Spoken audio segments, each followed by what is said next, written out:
بسم اللہ الرحمن الرحیم۔ جمعہ کے مقاصد میں سے ایک اہم ترین مقصد مسلمانوں کو تعلیم سے آشنا کرنا ہے، دین اور اس کی ضروریات، دنیا اور اس کی حوائج سے واقف کرانا تاکہ ایک مکمل زندگی انسان گزار سکے۔ اس لیے تعلیم کا خصوصی انتظام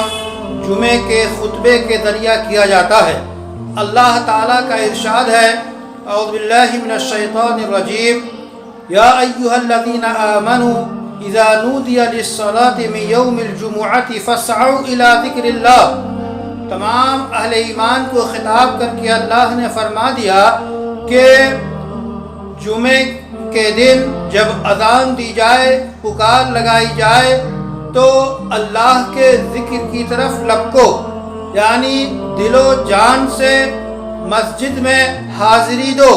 اور نماز پڑھو، نماز کے ساتھ جمعے کا خطبہ سنو۔ جمعے کا خطبہ ایک عام پیغام ہوتا ہے، عام مسلمانوں کے نام، ضرورت کے مطابق، ضرورت اور اوقات کے مطابق ہر طرح کی تعلیم جمعے کے خطبے کے ذریعہ دی جاتی ہے۔ آج جب کہ پوری دنیا میں کورونا وائرس کی مصیبت آن پڑی ہے، جس کا اثرات تعلیم پہ بھی پڑ رہے ہیں، اسکول، مدارس، یونیورسٹیاں، جامعات بند پڑی ہیں، اب اسکولوں میں آن لائن تعلیم کے انتظامات کیے گئے ہیں۔ اس لیے دینی مدارس جو کہ دین کی تعلیم کے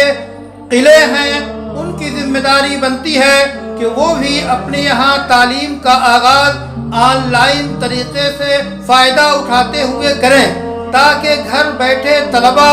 دین کی تعلیم سے نصاب مدارس کے مطابق جو ہے وہ فیض حاصل کر سکیں۔ آن لائن تعلیم آج کے زمانے کی ایک ضرورت بن گئی ہے۔ آن لائن تعلیم کا طریقہ کار اس کے ماہرین سے، مدارس کے ذمہ داروں سے معلوم کر کے اس کے انتظامات کیے جانے چاہیے، اور جن غریب اور محتاج اور ضرورت مند طلباء کو وظیفے دیے جاتے ہیں، انہی پیسوں سے ان طلباء کو جو کہ آن لائن تعلیم میں شریک ہوں، اسباب اور آلات تعلیم مہیا کیے جائیں، ٹیب مہیا کیا جائے، وقت ضرورت لیپ ٹاپ مہیا کیا جائے، اچھے موبائل مہیا کیے جائیں، ان کے لیے نیٹ ورک کے مسائل کو حل کیا جائے، اور اس طرح مدارس کو چاہیے کہ وہ آن لائن تعلیم کے ذریعہ اپنے مشن کو، اپنے مقصد کو، اپنے پیغام کو فروغ دیں اور یہ سلسلہ نہ رکے۔ قدیم زمانے میں تعلیم کا رواج تھا کہ اپنے گھروں پہ، کوٹھیوں پہ لوگ تعلیم کا انتظام کرتے تھے۔ ظاہر ہے کہ اس دور میں اس قدر اہم اور مہنگا تعلیمی نظام بپا نہیں کیا جا سکتا، اس لیے آج کے دور کی جو ضرورت ہے اسے مدارس کو اپنانا چاہیے، اور آن لائن تعلیم کا انتظام جہاں تک ممکن ہو سکے اور جب تک اس کی ضرورت ہو۔ اعلیٰ معیار کی میں ضرورت تو اس کی ہر وقت باقی ہے، چونکہ یہ ترقی کا دور ہے، لیکن جو وقتی طور پہ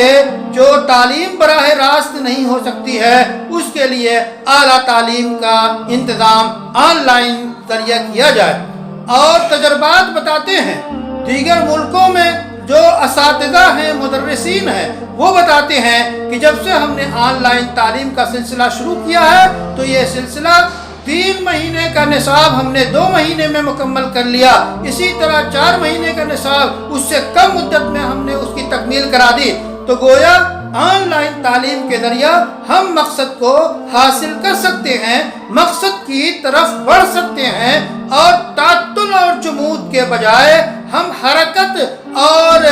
جو ہے حرکیت لا سکتے ہیں، اور تعلیم کو عام کرنے اور تعلیمی مقاصد کی تکمیل میں بنیادی کردار ادا کر سکتے ہیں۔ اللہ تعالی ہمیں ہر دور کے مطابق تعلیم اور اللہ کی رضا کی جو طریقے ہیں انہیں اپنانے کی توفیق عطا فرمائے۔